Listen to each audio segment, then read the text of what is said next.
하나님 아버지, 긴 밤을 보내고 새벽을 맞습니다. 밤새 쉼 없이 일을 하느라 지친 사람들이 있고, 고요하고 평온한 가운데 쉼을 누린 사람도 있고, 아픈 가족을 돌보느라 혹은 몸과 마음의 불편함으로 잠을 설친 사람도 있습니다. 오늘 모두 다른 모습으로 밤을 보냈고 서로의 형편도 다르거나 오늘 이 새벽 주님께서 내려주시는 생명력으로 새롭게 충전되게 하시어 다시 힘차게 하루를 시작하게 하여 주시옵소서. 우리가 만들어내는 인위적인 힘이 아닌 주님께서 불어넣어 주시는 참된 하늘의 새 기운과 활력으로 오늘을 시작하게 하여 주시옵소서. 주님, 늘 기도의 자리에 나오는 우리들에게는 한 가지 같은 기도의 제목이 있습니다. 우리의 기도가 더욱 깊어지기 원합니다.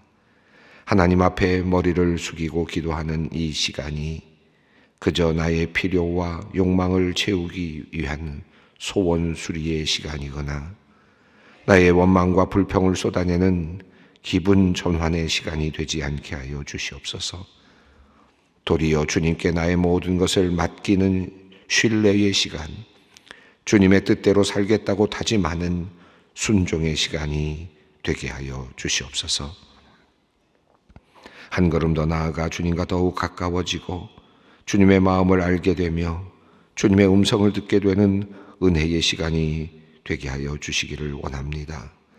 그리하여 기도의 시간이 길어지고 많아질수록 하나님과 사람 앞에서 더욱 겸손하여지고 모든 상황 속에서 더욱 감사가 넘쳐나게 되기를 원합니다. 나를 향한 하나님의 뜻을 더욱 분명히 깨닫게 하시고 주님의 뜻을 따르는 일에 결단하게 하여 주시옵소서. 말하기보다 주의 음성 듣는 것에 더 큰 기쁨 느끼게 하시고 내 뜻이 아닌 하나님의 뜻이 이루어지도록 바라고 기도할 수 있는 참된 주님의 제자 되게 하여 주시옵소서. 주님, 인생이 때로는 우리의 의도나 바람과는 전혀 다르게 흐를 때가 있습니다. 최선을 다해 일하여 얻은 열매를 모두 잃어버릴 때가 있고 정직하게 살지만 억울한 일을 당할 때도 있습니다. 건강을 잘 관리하며 살다가도 뜻밖의 질병으로 고생할 때도 있습니다. 하나님, 이런 일을 당할 때마다 우리는 우리의 마음이 흔들리고 믿음이 약해지곤 합니다. 간절히 기도했지만 응답받지 못했을 때, 전혀 엉뚱한 결과를 받아들었을 때, 아무것도 바뀐 것이 없을 때 붙잡았던 주님의 손 놓고 싶은 마음이 들 때가 있습니다. 주님, 그럼에도 불구하고 우리가 기도하기를 멈추지 않는 것은 주님을 신뢰하고 믿기 때문입니다. 때로 하나님의 침묵이 길게 이어지는 것처럼 느껴지고 우리의 오랜 기도가 우리의 바람대로 응답되지 않을지라도 나를 사랑하시며 돌보시는 하나님을 의심하지 않게 하여 주시옵소서. 인생의 위기 속에서 우리의 믿음이 더욱 굳건해질 수 있도록 주님 붙들어 주시옵소서. 그러나 주님, 우리의 연약함을 늘 생각하여 주시옵소서. 그러므로 주님의 응답이 너무 느리게 나타나지 않았으면 좋겠습니다. 주님의 살아계심을 느끼며 우리의 믿음이 약해지지 않도록 작은 응답이라도 꼭 내려 주시옵소서.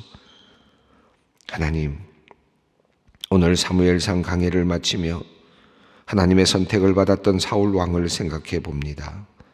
큰 꿈을 꾸며 하나님의 축복을 받으며 기름 부음을 받았던 사울이 하나님께 더 가까이 나아가지 못하고 하나님만 바라보지 못하고 자신이 가진 권력의 힘에 빠져 살다 결국 버림받은 왕으로 비참하게 최후를 맞이하게 되는 그 모습 보며 우리의 삶을 돌아봅니다. 우리의 인생이 선으로 시작하여 악으로 끝나지 않게 하옵소서. 희망으로 시작하여 절망으로 끝나지 않게 하여 주시옵소서. 사람들을 살리는 사람이 되게 하시고 죽이고 질투하고 헛되이 살다 사라지는 자 되지 않게 하여 주시옵소서. 하나님께서 주신 귀한 달란트, 직분 헛되이 사용하여 마지막에 부끄러운 열매를 맺지 않도록 주님 우리를 선하게 인도하여 주시옵소서. 갑자기 늘어나고 있는 코로나19 확진자의 수로 인하여 온 사회가 혼란스럽습니다. 우리 소망교회 식구들 중에도 많은 분들이 감염 확진을 받고 병원에서 치료를 받거나 가정에 격리되어 있습니다. 하나님, 주님께서 감염병에 걸린 모든 이들, 특히 소망의 성도들에게 빠른 회복을 허락하여 주시옵소서. 속히 건강함을 회복하게 하여 주시옵소서. 격리되거나 치료받고 있는 성도님들이 두려움으로 고통받지 않게 하시고 외로움으로 힘들어하지 않게 하여 주시옵소서. 우리 소망수양관에 마련된 소망생활치료센터에서 치료를 받고 있는 모든 환자들은 그곳에서 편안히 치료를 받고 회복되어 속히 집으로 돌아가게 하시며, 그곳에서 치료하는 모든 의료진들에게는 건강과 더불어 바른 진단의 능력을 주시고 자원하는 마음과 긍휼히 여기는 마음 주셔서 좋은 결과들을 얻게 하여 주시옵소서. 어제는 연말 당회로 당회원들이 함께 모여 지난 1년을 돌아보고 다가오는 새해의 계획을 하였습니다. 새롭게 직분을 맡아 수고할 모든 당회원들에게 주님께서 큰 힘과 지혜를 내려 주시옵소서. 새해에는 정말 한 마음으로 최선을 다해 서로 도우며 교회를 바르게 세워 나가게 하여 주시옵소서. 무엇보다 우리 당회원들이 한 마음이 되게 하여 주시고 서로 더욱 깊이 이해하며 사랑케 하여 주시옵소서. 우리 소망교회 당회를 통해 좋은 소문이 나게 하시고 좋은 결정들을 하여 교우들에게 기쁨을 주며 세상 사람들에게는 큰 귀감이 되게 하여 주시옵소서.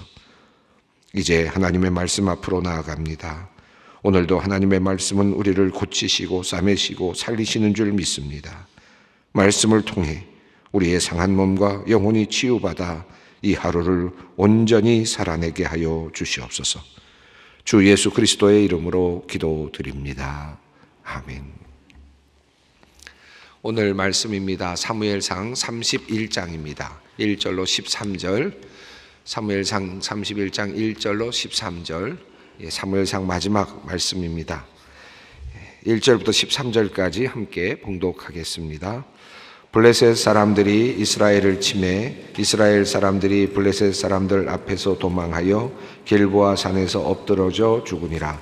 블레셋 사람들이 사울과 그의 아들들을 추격하여 사울의 아들 요나단과 아비나답과 말기수아를 죽이니라. 사울이 패전함에 활 쏘는 자가 따라잡으니 사울이 그 활 쏘는 자에게 중상을 입은지라. 그가 무게를 든 자에게 이르되 내 칼을 빼어 그것으로 나를 찌르라. 할례 받지 않은 자들이 와서 나를 찌르고 모욕할까 두려워하노라 하니 무게를 든 자가 심히 두려워하여 감히 행하지 아니하는지라. 이에 사울이 자기의 칼을 뽑아서 그 위에 엎드러지매 무기를 든 자가 사울이 죽음을 보고 자기도 자기 칼 위에 엎드러져 그와 함께 죽으니라. 사울과 그의 세 아들과 무기를 든 자와 그의 모든 사람이 다 그날에 함께 죽었더라. 골짜기 저쪽에 있는 이스라엘 사람과 요단 건너 쪽에 있는 자들이 이스라엘 사람들이 도망한 것과 사울과 그의 아들들이 죽었음을 보고 성읍들을 버리고 도망하며 블레셋 사람들이 이르러 거기에서 사니라. 그 이튿날 블레셋 사람들이 죽은 자를 벗기러 왔다가 사울과 그의 세 아들이 길보아 산에서 죽은 것을 보고 사울의 머리를 베고 그의 갑옷을 벗기고 자기들의 신당과 백성에게 알리기 위하여 그것을 블레셋 사람의 땅의 사방에 보내고 그의 갑옷은 아스다롯 집에 두고 그의 시체는 벳산 성명에 못 박음에 길랏 야베스 주민들이 블레셋 사람들이 사울에게 행한 일을 듣고 모든 장사들이 일어나 밤새도록 달려가서 사울의 시체와 그의 아들들의 시체를 벳산 성벽에서 내려 가지고 야베스에 돌아가서 거기서 불사르고 그의 뼈를 가져다가 야베스 에셀 나무 아래에 장사하고 7일 동안 금식하였더라. 오늘 말씀은 사무엘상 마지막 장입니다. 긴 이야기가 이제 이어져 왔고 이제 마지막 사울 왕의 죽음이 이제 오늘 본문의 내용입니다. 이미 예견되어 왔던 일이었는데 이제 결국 사울이 이제 죽임을 당하게 됩니다. 30장과 31장이 서로 다른 이야기를 하고 있죠. 30장은 시글랏에서 다윗이 승리하게 되는 장면이 나왔고, 그리고 나서 또 그의 그 따르는 사람들에게 또 분깃을 나누어 주는 이야기가 나왔고, 한 걸음 더 나아가서 유대 지방, 지난번에 지도를 보시지 않았습니까? 거기 보면 그 유대 지역에 있는 많은 성들에게 그 자신이 얻은 것들을 나누어 주는, 그래서 결국은 지도력을 가지게 되는, 그리고 하나의 나름의 작은 힘 있는 그 나라를 이제 이루어가는 그런 모습이 30장에 나타났습니다. 이렇게 지금 30장에서는 다윗이 승리하고 있고, 다윗이 이제 물건들을 나누어 주면서 나름대로의 어떤 하나의 연합체를, 공동체를, 나라를 구성해 가고 있는 그런 장면이 묘사되고 있는 반면에, 이제 31장에서는 사울이 이제 죽임을 당하고 그를 따르던 무리들이 흩어지고 모두 소멸되는 그와 같은 이야기가 전개되고 있습니다. 지난 시간에 지도를 보셨습니다만은 이 지금 다윗은 유다 지역, 그러니까 남쪽 지역에서 이제 전체적으로 자리를 잡아가고 있는 반면에 사울 왕과 블레셋의 전투는 북쪽 지역에서, 갈릴리 주변 지역에서 일어났죠. 그래서 결국은 북쪽 지역에 있는 모든 그 성읍들이 이제 블레셋 지역에 빼앗기게 되고 약화되게 되는 상황 속에서 남쪽에 남아 있는 또 유다 지역에 남아 있었던, 유다 지방을 중심으로 남아 있었던 다윗을 근간으로 하고 있는 지역에서 이제 새로운 힘이 생겨나면서 새로운 이제 나라를 형성하고 팽창해 나가는, 그러니까 북쪽에 있는 이제 이스라엘 민족들은 패전을 하고, 이제 남쪽에 있는 이스라엘 민족들이, 유다 민족들이 이제 새롭게 출발해 나가는 그런 장면으로 이제 묘사가 됩니다. 그 장면, 이제 오늘 이 장면은 이제 이 사울이 이제 죽임을 당하는 그런 내용입니다. 자, 1절 말씀을 읽어보겠습니다. 블레셋 사람들이 이스라엘을 치매 이스라엘 사람들이 블레셋 사람들 앞에서 도망하여 길보아 산에서 엎드러져 죽으니라. 아주 단순하게요, 그리고 아주 간략하면서도 분명하게 이야기를 합니다. 블레셋 사람들이 쳐들어왔고, 블레셋 사람들 앞에서 도망했고, 길보아 산에서 수많은 사람들이 이제 죽었다, 그러니까 패전했다라는 말을 이렇게 표현했습니다.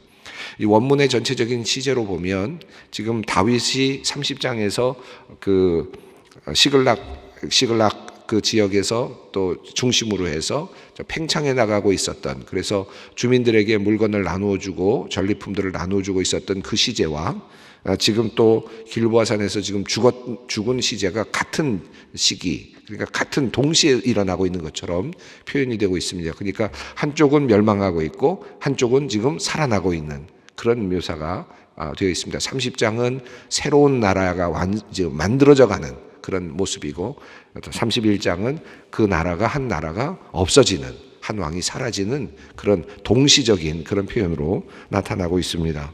2절 말씀입니다. 블레셋 사람들이 사울과 그의 아들들을 추격하여 사울의 아들 요나단과 아비나답과 말기수아를 죽이니라. 아비나답은 이곳에 처음 나타나는 이름이고요. 그리고 말기수아는 14장에 나오기는 하지만 잠깐 이름이 나왔던 인물이고, 이스보셋이라는 이름이 있는데 여기는 빠져 있습니다. 나중에 살아남지만 결국은 특별한 의미가 없이 그렇게 나타나는 이름이고요. 요나단이 참 안타깝습니다. 여기 보면 요나단, 아비나답과 말기수아를 죽이느라.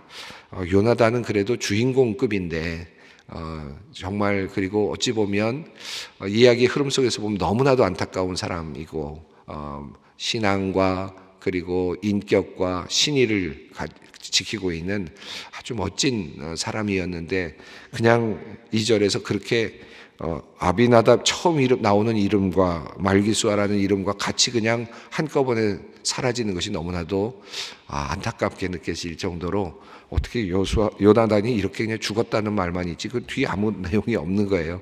그 앞에 있었던 많은 이야기들, 멋진 이야기들이 많지 않습니까? 13장에서 나타나면서 요나단이 이제 그 기브아의 블레셋 사람들을 이제 와의 전투, 그리고 14장에서 소년, 무기를 든 소년과 함께 앞장서 나가서 전투를 시작하면서 또 이스라엘 민족에게 그 승리를 주었던 그런 이야기, 또 다윗과의 우정 이야기, 그리고 하나님의 사람이 하나님의 그 뜻이 다윗에게 임한 것을 알면서 그것을 순순히 받아들이면서 믿음으로 고백하면서 그러면서도 또 그 약속을 지켜나가려고 했던, 어찌 보면 상당히 그 정말 이 요나단에 대한 이야기는 또 다시 한번 보고 싶을 만큼 안타깝습니다. 정말 바르게 살았고 믿음으로 살았고, 그런데 그냥 이렇게 마치 그냥 역사의 면에서 그냥 쑥 사라지는 너무 안타까운 모습인데, 이것은 정말 하나님께 가서 물어봐야 될 것 같은 그런 일이기도 합니다. 그러나 성경은 이렇게 1절과 2절에서 그냥 요나단의 이름도 바로 지워버리고 있습니다. 이건 하나님께 가서 물어봐야 될 것 같아요. 자, 3절 말씀을 읽습니다. 사울이 패전함에 활 쏘는 자가 따라잡으니 사울이 그 활 쏘는 자에게 중상을 입은지라. 전세가 매우 어려워졌고 도망가던 중에 활에 맞은 것 같습니다. 아마 이제 살기 어려운 정도의 상황이었던 것 같습니다. 4절 말씀 읽습니다. 그가 무게를 든 자에게 이르되 내 칼을 빼어 그것으로 나를 찌르라. 할례 받지 않은 자들이 와서 나를 찌르고 모욕할까 두려워하노라 하나 무게를 든 자가 심히 두려워하여 감히 행하지 아니하는지라. 이에 사울이 자기의 칼을 뽑아서 그 위에 엎드러지매. 여기 보면 요나단도 죽었고 아비나답도 죽었고 말기수아도 죽었고 사울은 도망하고 있는, 패전하에 도망하다가 활 쏘는 자에게 활을 맞고, 근데 여기 보면 안타깝게도 아브넬이라고 하는 군대 장관의 이름이 보이지 않습니다. 그를 따라다니고 항상 옆에 있었고 그를 보호해야 할 임무를 가지고 있었던 아브넬 장군이 보이지 않습니다. 이 아브넬 장군은 보면은 역할을 제대로 하지 못했던, 앞서서도 다윗의 경우에도 사울을 제대로 보호하지 못해서 다윗에게까지 이야기를 들을 정도로 그 정도의 사람이었는데, 근데 아브넬의 이름이 없고 아브넬이 뭘 했는지도 나타나지 않습니다. 나중에 보면 살아있죠. 어떻게 살았는지 모르겠어요. 도망갔는지. 결국은 그리고는 사울의 왕권을 이어서 자기가 왕권을 가지려는 욕심을 부리다가 결국 이제 살해되는 장면이 이제 사무엘 하에 나타나죠. 어쨌든 아브넬은 이렇게 사울을 보호해내지 못하는 불충한 그런 종이었다 라고 볼 수 있겠고, 자기만을 생각하는 사람이었구나 하는 것을 나중에 또 알게 되는데, 사울은 이렇게 도망가다가 무기를 든 자와 더불어서 도망가다가 이제 중상을 입고 결국 자기 자신이 스스로 죽게 되는, 칼을 들고 자기를 죽여달라라고 그렇게 이야기를 하는 그런 장면이 참 안타깝고 또 한편으로는 치근하기도 합니다. 이 비슷한 장면이 그 아비멜렉의 이야기에서 나오는데, 사사기 9장에 나오는데요. 제가 왜 이 이야기를 하고 싶은가 하면, 이 아비멜렉의 이야기가 스스로 왕이 된 자의 이야기거든요. 그렇죠? 기드온의 아들이었습니다. 기드온은 이스라엘 백성들이 와서 당신이 우리를 왕이 되고 우리를 다스려주고 당신의 아들들이 우리를 다스릴 것입니다 라고 말할 때, 기드온이 내가 다스릴 것이 아니고 우리 아들들이 다스릴 것이 아니고 하나님께서 다스릴 것이다 라고까지 말했던 사람이 기드온입니다. 그래서 아들에게 왕권을 넘기지 않으려고 했지만 아비멜렉이 스스로 왕이 되었죠.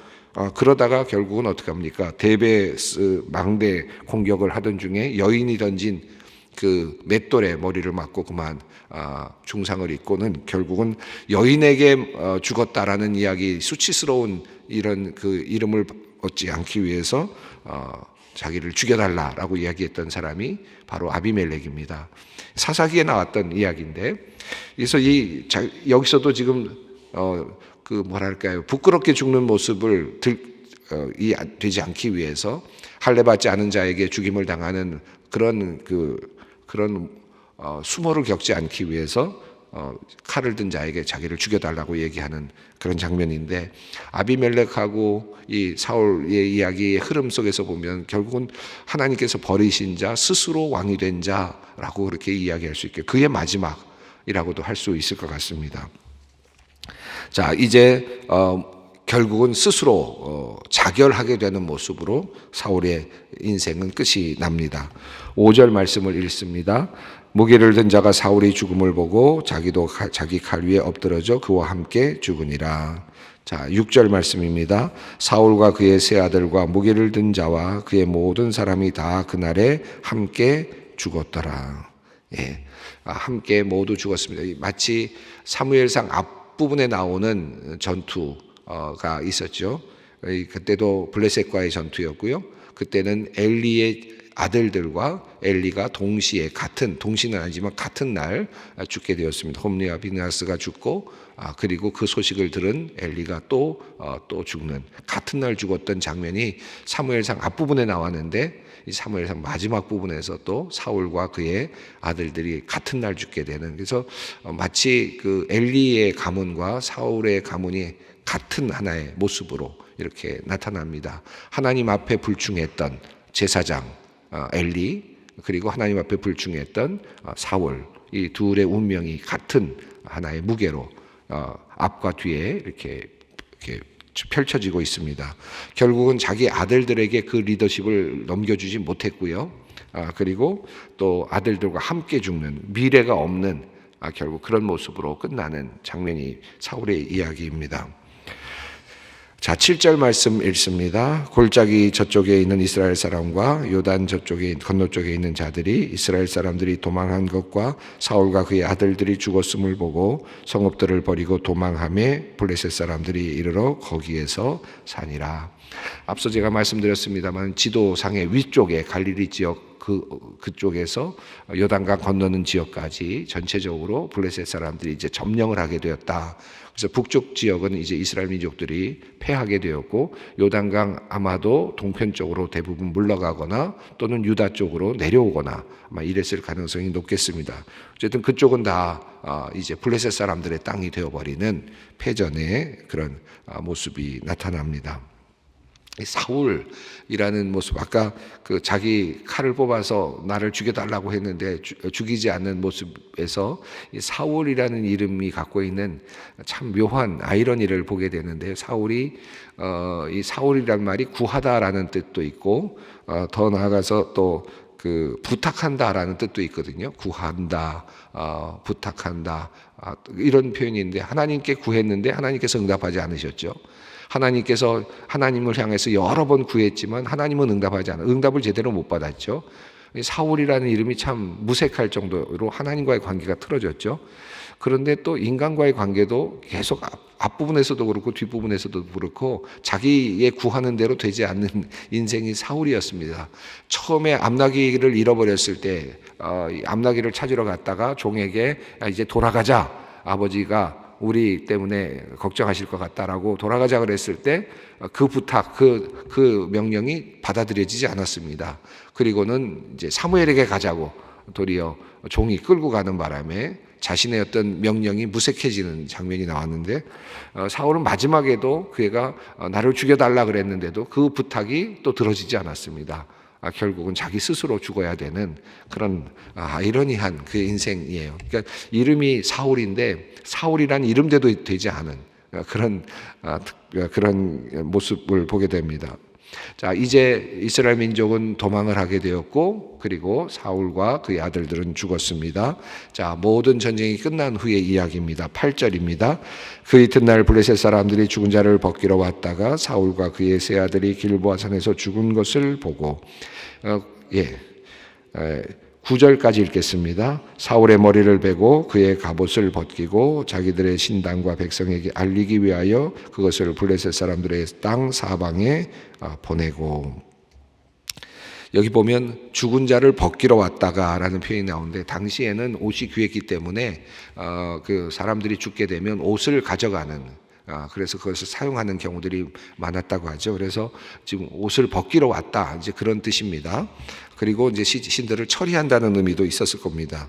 자, 이때 세 아들이 죽은 것, 사울이 죽은 것을 보았고, 그리고 사울이 죽은 것을 보았는데 8절과 9절의 이 흐름을 본다면 이 블레셋 사람들이 사울을 목표로 해서 추격하고 있었지는 않았다라는 것을 알 수 있죠. 얼떨결에 죽였다는 것을 알 수 있습니다.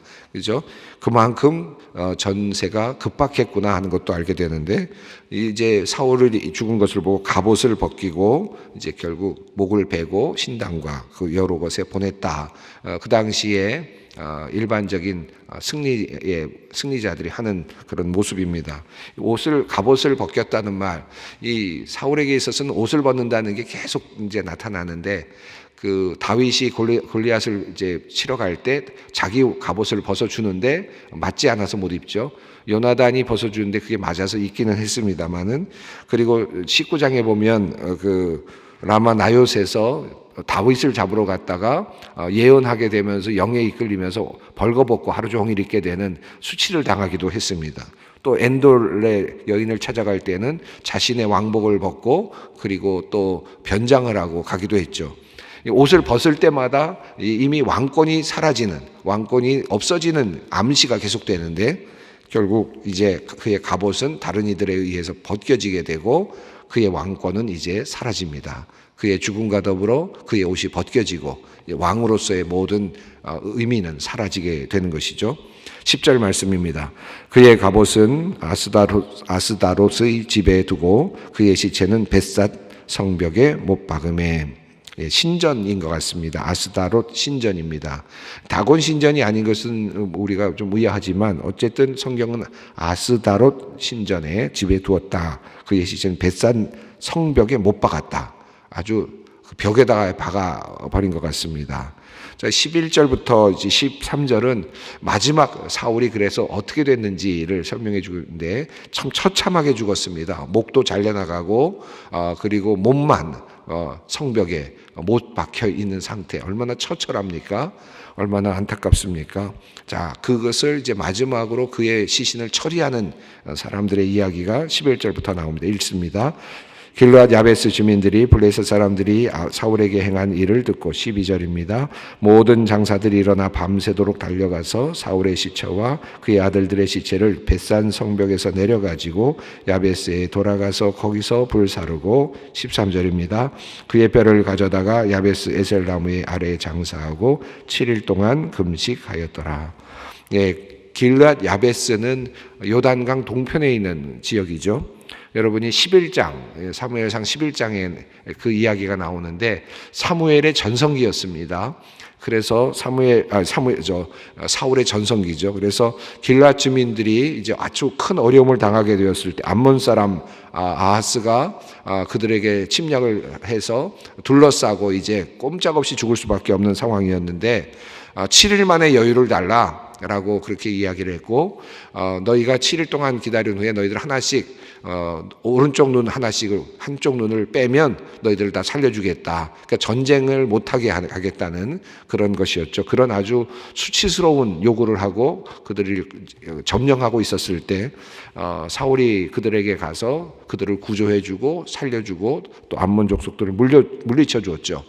큰 대승의 사건이었습니다. 이 길르앗 야베스 사람들은 그것을 기억하고 있다가 사울이 죽었다는 이야기를 듣고는 그의 시신을 가져다가 이제 장사를 했다는 것입니다. 에셀나무는 22장에 보면 사울이 통치하던 자리가 에셀나무 아래서 통치하지 않았습니까? 그의 왕권의 어떤 의미를 그대로 살려두면서 우리의 왕이다 라는 의미로 아마도 에셀나무 아래에 묻은 것 같습니다. 7일 동안 금식하였다는 말도 참 재미있죠. 그 길르앗 야베스 사람들이 7일 동안 암몬 왕에게 시간을 달라고 했었는데, 그리고 그 사이에 사울이 와서 그들을 구조해 주었는데 7일 동안 그를 위해서 애곡했다라는 내용이 또 이렇게 잘 어우러지면서 이야기가 잘 정리가 됩니다. 길앗 야베스 사람들, 그에게 은혜를 입었던 사람들이 그럼에도 불구하고 사울을 또 선대하고 그를 장사 지내는 모습으로 그렇게 아름답게 그렇게 끝나고 있지만, 사울의 인생을 보면 참으로 안타깝고 처참하다 하는 것을 우리가 보게 됩니다.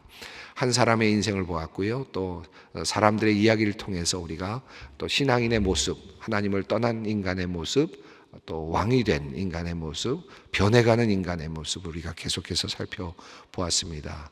이제 다음 시간부터는 신약으로 또 다시 가서 고린도 후서를 또 공부하고, 다음에 또 다시 이어지는 이야기 사무엘 하에로 또 다시 돌아오도록 하겠습니다. 오늘까지 배웠던 말씀 깊이 묵상하면서 사울의 인생을 다시 한번 되짚어 보면서 오늘 기도의 자리로 나아가겠습니다.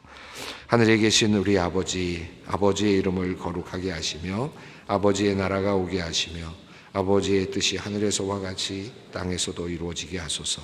오늘 우리에게 일용할 양식을 주시고 우리가 우리에게 잘못한 사람을 용서하여 준 것 같이 우리 죄를 용서하여 주시고 우리를 시험에 빠지지 않게 하시고 악에서 구하소서. 나라와 권능과 영광이 영원히 아버지의 것입니다. 아멘.